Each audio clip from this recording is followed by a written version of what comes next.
জয় গুরু, নমস্কার সকলকে। আমি আগামী যে কর্মসূচি পূর্বেই ঘোষণা করেছিলাম, আমি পূর্বের ভিডিওটাতে আমি বলেছিলাম যে দীক্ষা কখন নেওয়া হবে বা দীক্ষা নিলে কি হয় এই বিষয়ে আলোচনা করেছি। তখন আমি বলেছিলাম যে কুলগুরু কি, দীক্ষা কি কুলগুরুর থেকে নিতে হবে বা কুলের গুরুর থেকে দীক্ষা নেওয়ার পর আমি আরও বড় সাধকের থেকে কি পুনরায় দীক্ষা নিতে পারি ইত্যাদি বিষয়ে আলোচনা করব। তো আজকের পর্বে আমি আলোচনা করব কুলগুরু এই শব্দটি নিয়ে। এই কুলগুরু নিয়ে আলোচনা করতে গিয়ে আমি খুব একটা শাস্ত্রীয় প্রমাণ নিয়ে ঘাটাঘাটি করব না। আমি একটি বইয়ের রেফারেন্স দেব, সেটি হচ্ছে তান্ত্রিক গুরু। দীক্ষা বিষয়টাই হচ্ছে তান্ত্রিক বিষয়। আপনি বৈষ্ণব মন্ত্রে দীক্ষিত হচ্ছেন, হয়ে ক্লিং মন্ত্র জপ করছেন, মানে তন্ত্রশাস্ত্র অনুমোদিত বা তন্ত্রশাস্ত্র থেকে লব্ধ। আপনি উপাসক বিষ্ণুর, তাই আপনি বৈষ্ণব, কিন্তু মন্ত্র যেটি জপ করেন সেটি যে শাস্ত্র থেকে গৃহীত সেটি হচ্ছে তন্ত্রশাস্ত্র। আর আপনি সৌর, কিন্তু যে মন্ত্রটি জপ করেন সেটা হ্রিং, সেটাও কিন্তু তন্ত্রশাস্ত্রে। আপনি গণপতি অর্থাৎ গণেশের উপাসক, আপনি যে মন্ত্রটি জপ করেন সেটাও তন্ত্রশাস্ত্রে। অর্থাৎ দীক্ষা যে কনসেপ্ট, এইটা কিন্তু তন্ত্রশাস্ত্র সম্মত। আপনি এটা স্বীকার করুন আর না করুন। এই তন্ত্র শাস্ত্রের ওপরে একটি বই আছে যার নাম তান্ত্রিক গুরু। এই গ্রন্থের রচনাকর্তা বা এই গ্রন্থের লেখক হলেন সদ্গুরু পরমহংস পরিব্রাজকাচার্য 108 শ্রীমৎ স্বামী নিগমানন্দ সরস্বতী, যিনি তারাপীঠের জ্যান্ত শিব বা ভৈরব বামদেব বাবার মন্ত্র শিষ্য। এক দীর্ঘ সাধন জীবন, বিচিত্র একটি সাধন জীবন। অকালে পত্নী বিয়োগ, স্বপ্নে মন্ত্রপ্রাপ্তি, তারপরে সেই মন্ত্রের সাধনা বামদেবের কাছ থেকে, অল্প সময়ে তন্ত্রে সিদ্ধি লাভ, তারপরে অদ্বৈত বেদান্তে সিদ্ধি লাভ, বৈদিক সন্ন্যাস গ্রহণ, তারপরে যোগ সাধনা, যোগের সিদ্ধি লাভ, তারপরে প্রেমের সাধনা, প্রেমের সিদ্ধি লাভ, নির্বিকল্প সমাধি লাভ, সদ্গুরুর আসন প্রাপ্তি, আসামবঙ্গীয় সারস্বত মঠ ও আশ্রম প্রতিষ্ঠা, আর্যদর্পণ মাসিক পত্রিকার প্রবর্তন, সার্বভৌম ভক্ত সম্মেলন ও সারস্বত সংঘের প্রতিষ্ঠা, তারপরে চিকিৎসালয়, প্রেস, পাঠশালা, সংস্কৃত বিদ্যালয় স্থাপন, বহু কর্ম ঠাকুর নিগমানন্দ তিনি তার জীবনে করেছেন। তার এই বহু কর্মের মধ্যে তার চারটি খুব বড় কাজ হলো চারটি গ্রন্থ। একটি তান্ত্রিক গুরু, একটি যোগী গুরু, জ্ঞানী গুরু এবং প্রেমিক গুরু। এই তান্ত্রিক গুরু গ্রন্থে তিনি এই দীক্ষা নিয়ে বিস্তৃত আলোচনা করেছেন এবং তন্ত্রশাস্ত্র সম্পর্কেও বিভিন্ন বিষয়ে আলোকপাত করেছেন। এবং সেখানে তিনি বলেছেন তন্ত্রশাস্ত্র এবং তার সাধনা, এটাকে কুলবধূকে যেমনি অবগুণ্ঠিত করে রাখা হয়, অর্থাৎ ঘোমটা দিয়ে ঢেকে রাখা হয়, তেমনি তন্ত্রের যে সাধনা তাকে অবগুণ্ঠিত করে রাখতে হয়। কিন্তু আলোচনা প্রসঙ্গে যতটা প্রকাশ্যে আনার দরকার ততটাই আমি প্রকাশ্যে আনব, এইরকম কথা তিনি তার এই তান্ত্রিক গুরুতে লিখছেন। এই তান্ত্রিক গুরুতে তিনি সাধন কল্পে যখন দীক্ষা প্রসঙ্গে আলোচনা করেছেন তখন তিনি এই কুলগুরু বিষয়টি পরিষ্কার করে দিয়েছেন। আমি কুলগুরু নিয়ে আলোচনা করতে গিয়ে দুটো মোটা মোটা বই থেকে কুলগুরু শব্দের অর্থ, 4টে সংস্কৃত শ্লোক উপস্থাপন করতে চাইছি না, কারণ ঠাকুর নিগমানন্দ খুব অল্প দিন আগে তার স্থূল শরীর ত্যাগ করেছেন।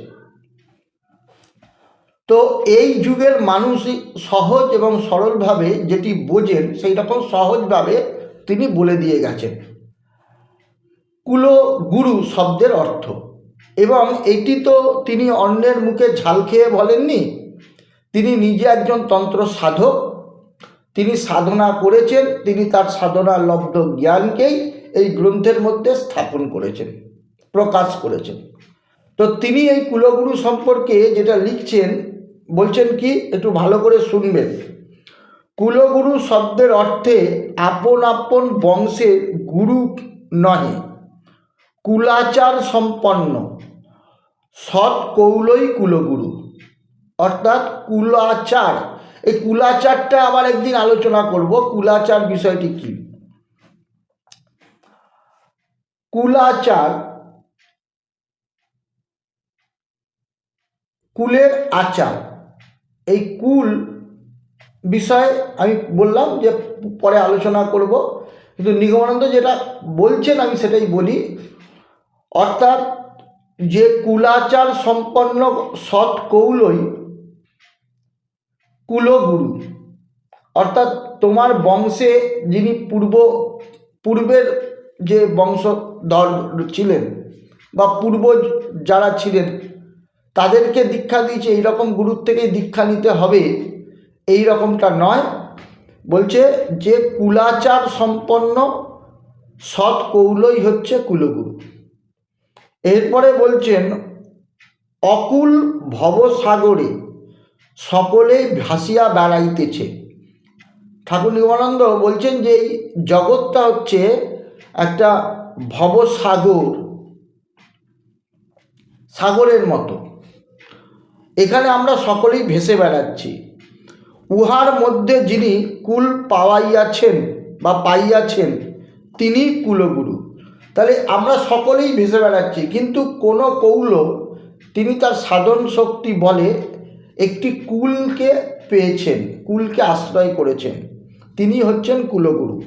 এবং তিনি এই প্রসঙ্গে বিজয়কৃষ্ণ গোস্বামী একটি কোটেশন দিয়েছেন, দিয়ে বলছেন যে শ্রদ্ধেয় বিজয়কৃষ্ণ গোস্বামী বললেন, যাহার কুলকুণ্ডলিনী শক্তি জাগ্রত হইয়াছে তিনি কুলগুরু।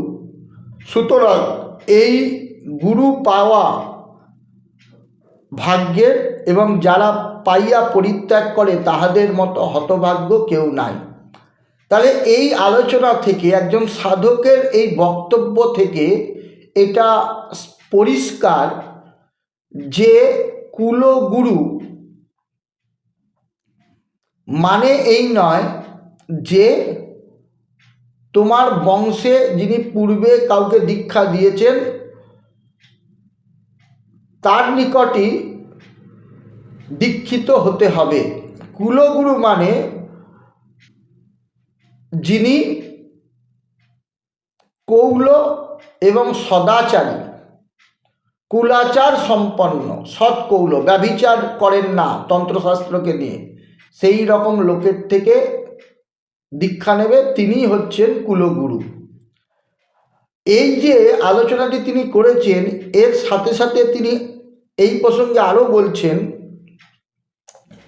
যে কুলগুরুর নিকট হতে দীক্ষা গ্রহণ করা কর্তব্য। তুমি যদি মনে করো যে আমার বাবা মা বা ঠাকুরদা ঠাকুরমা সকলে এদের থেকে দীক্ষা নিয়েছেন, নেওয়ার পর তিনি হচ্ছেন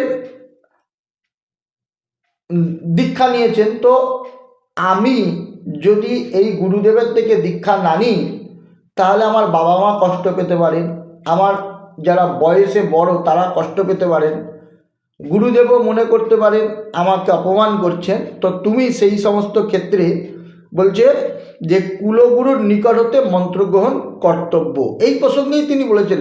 মানে আমি যেটা যতটা সহজভাবে বললাম, উনি একটু উজ্জ্ব রেখে বলেছেন যে কুলগুরুর নিকট হতে মন্ত্রগ্রহণ কর্তব্য, এইটুখানি উনি বলেছেন। এবার এই যে কথাটি যদি কোনি আমি বলে দিচ্ছি যে কুলগুরুর নিকট থেকে দীক্ষা নেওয়া কর্তব্য, যে কোনো লোক এই লাইনটা পড়ে বুঝবেন যে আমার পূর্বপুরুষদের যারা দীক্ষা দিয়ে এসছেন তাদের থেকেই দীক্ষা নিতে হবে, মানে কুলের গুরু। এই কুলগুরু সম্পর্কে তিনি পরে একটি ফুটনোট দিয়ে কুলগুরু বলতে অরিজিনালি কি বোঝায় সেইটা কিন্তু তিনি ক্লিয়ার করেছেন। সেইটা আমি আগে বলে দিলাম আপনাদের যে কুলাচার সম্পন্ন সৎ কৌলই হচ্ছেন কুলগুরু, এটাও নিগমানন্দ এখানে বলেছেন। এবং বিজয়কৃষ্ণ গোস্বামীর কথা উদ্ধৃতি দিয়ে বলেছেন যার কুলকুণ্ডলিনী জাগ্রত হয়েছে তিনি হচ্ছেন কুলগুরু। তার পূর্বে তিনি এই ব্যাখ্যাটা কিন্তু করছেন নিচে ফুটনোটে, কিন্তু তিনি আগে বলছেন কি কুলগুরুর নিকট হতে দীক্ষা গ্রহণ কর্তব্য, কিন্তু গুরুর বংশে উপযুক্ত কেহ না থাকিলে শাস্ত্র নির্দিষ্ট লক্ষণ দেখিয়া গুরুকরণ করবে। পরের লাইনে উনি বলছেন মানে তোমার পূর্বপুরুষ যখন কোনো কুলগুরুর থেকে দীক্ষা নিচ্ছেন, তুমি যাদেরকে কুলগুরু বলছো তার থেকে দীক্ষা নিচ্ছেন, তখন সেই বংশের যিনি প্রথম দীক্ষা দিয়েছিলেন তিনি যোগ্য পুরুষ ছিলেন, শাস্ত্র জানতেন, কুলাচার সম্পন্ন ছিলেন, সদাচারী ছিলেন, শাস্ত্রবেত্তা, মধুর বাক্য বলতেন, কোনো অঙ্গহানি তার ছিল না, মুখে দুর্গন্ধ ছিল না ইত্যাদি। গুরুত্ব অনেক রকম লক্ষণের কথা বলা হয়েছে, স্বল্প কথা বলতেন ইত্যাদি যা যা আছে, পরে আমি আলোচনা করব গুরুর লক্ষণগুলো নিয়ে। তো সেই রকম নিয়েছিলেন, কিন্তু আমরা কি করি গুরুপুত্র গুরু এই যে কনসেপ্ট আমরা নিয়ে নিই, কিন্তু গুরুপুত্র গুরু, কিন্তু সেই গুরুপুত্রের মধ্যে যদি সেই যোগ্যতা না থাকে, উপযুক্ত না হয়, তিনি যদি শাস্ত্রবেত্তা না হন অর্থাৎ শাস্ত্র না জানেন, তিনি যদি শিষ্যদের ঠিক সাধন মার্গে পরিচালনা না করতে পারেন, তাহলে কিন্তু তার থেকে দীক্ষা নেওয়াটা উচিত নয়, এটাও উচ্চভাবেই এখানে বলা হলো।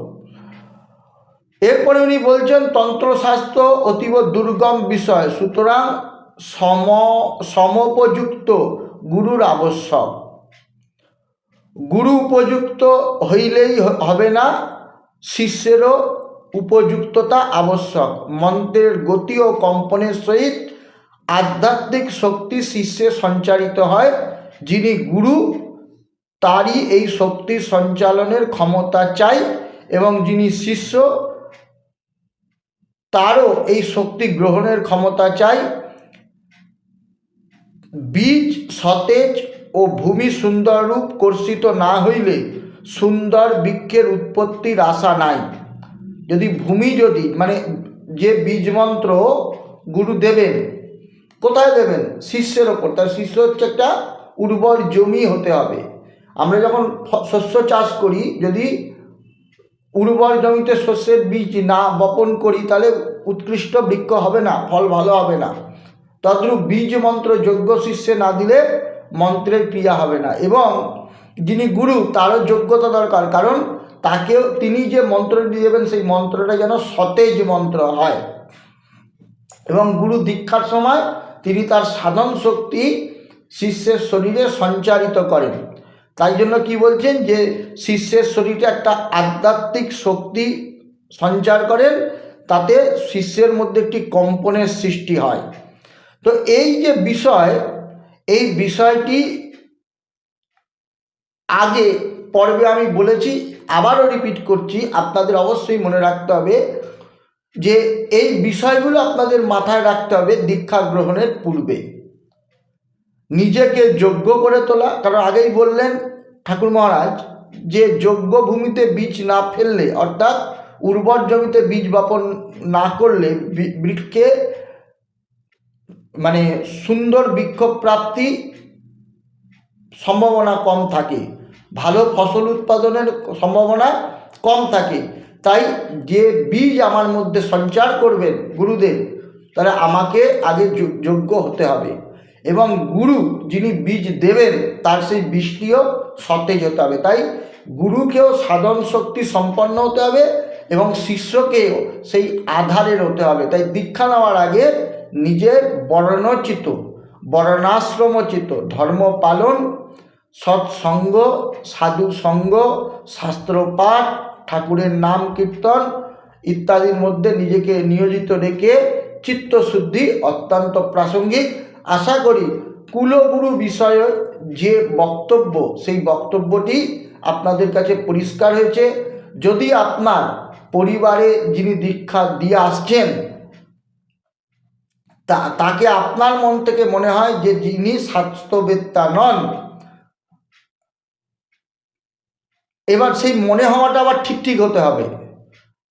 সেই মনে হওয়াটা, আপনি ধরুন কোনো একটা বিধর্মীদের দ্বারা পরিচালিত মঠের দ্বারা অনুপ্রাণিত হয়ে মনে হলো যে ইনি কালী পূজা করেন, তো তাই ইনি ঠিক নন।